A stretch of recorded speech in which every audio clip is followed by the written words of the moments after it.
The CEO of Rhino Africa Safaris has implemented a compulsory vaccination policy for his staff. He says the choice is very simple. Either you are for vaccination or against it. And in a recent letter to his staff, David Ryan said while he respects the freedom of choice when it comes to vaccination, there's simply no place at his company for anyone that isn't prepared to adhere to this simple gesture of humanity. Well, he stands by these words and is here to tell us more. David, thank you so much for your time. In a letter to staff, you say vaccination is a courtesy and consideration showing that we are on board in the fight. It's being unselfish and considerate towards our fellow human beings. How's this gone down amongst your staff members? Morning, Annika. Thank you for having me. It's actually gone down really, really well. At Rhino Africa, we have a very strong culture. We subscribe to a set of operating beliefs. And we also understand that travel is dependent on vaccination, and we at Rhino Africa are dependent on travel. So it really makes sense to us and to our business. David, I mean, you're not infringing upon the right to bodily integrity here. You're just saying if you want to work at this company, you need to be vaccinated.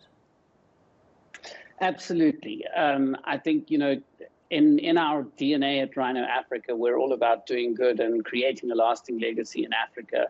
And it goes back to that very principle that the sooner people understand that vaccination, and we're taking that stance, is a gesture to humanity. Many of us might not need the vaccination given our age group or age category or health status, but the rest of humanity is dependent on us getting it. And that is really core to the DNA of what we do here at Rhino Africa.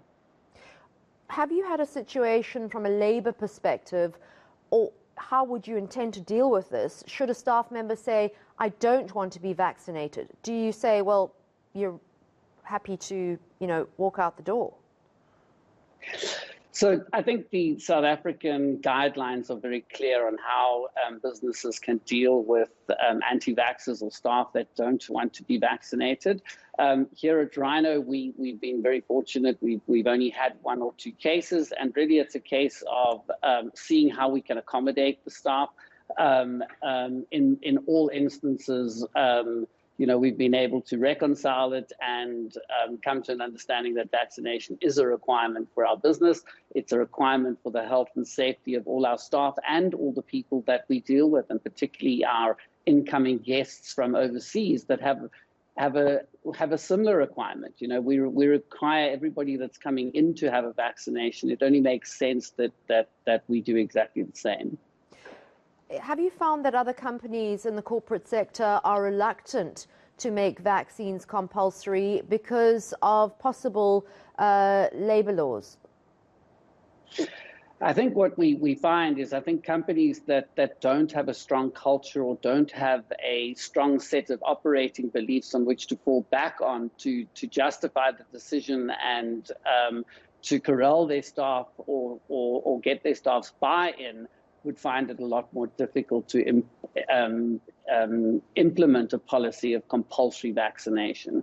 I think each industry is different. I think tourism has to lead this fight. We have to show that we're on board for this fight if tourism is to come back as quickly as we possibly can. David, should you have a problem where a member of staff doesn't want to be vaccinated for just, say, medical or religious reasons, how would you deal with that? So I think arbitration is a good mechanism. We have a strong leadership team here, listening to people and listening to their and trying to understand their beliefs is key. Medical reasons is a key one.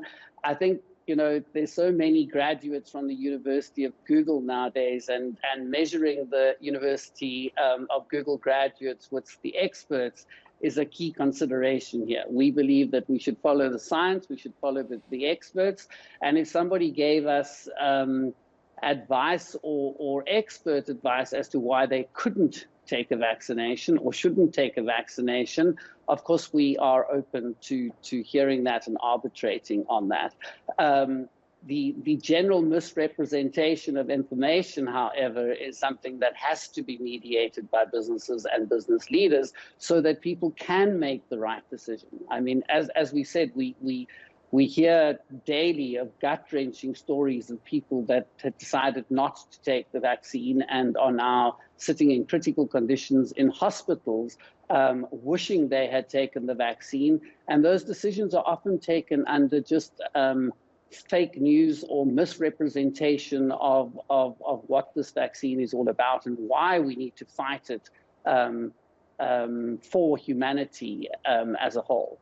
Well, David Ryan, CEO of Rhino Africa, saying that being vaccinated is a simple act of humanity, and he's requiring all his staff to be vaccinated. Thank you so much for your time today.